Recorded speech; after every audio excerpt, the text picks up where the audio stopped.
ان فرشتوں کی قسم جو ڈوب کر کافروں کی جان کھینچ لیتے ہیں اور ان کی جو مومنوں کی جان آسانی سے نکالتے ہیں اور ان کی جو تیرتے ہوئے جاتے ہیں پھر لپک کر آگے بڑھتے ہیں،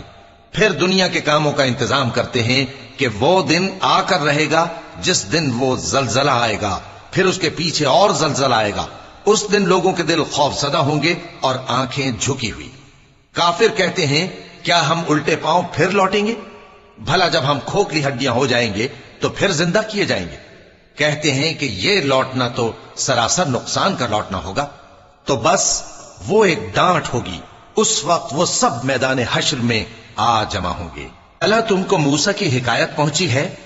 جب ان کے پروردگار نے ان کو پاک میدان یعنی طوٰ میں پکارا اور حکم دیا کہ فرعون کے پاس جاؤ کہ وہ سرکش ہو رہا ہے، پھر اس سے کہو کہ کیا تو چاہتا ہے کہ پاک ہو جائے اور میں تجھے تیرے پروردگار کا رستہ بتاؤں تاکہ تجھ کو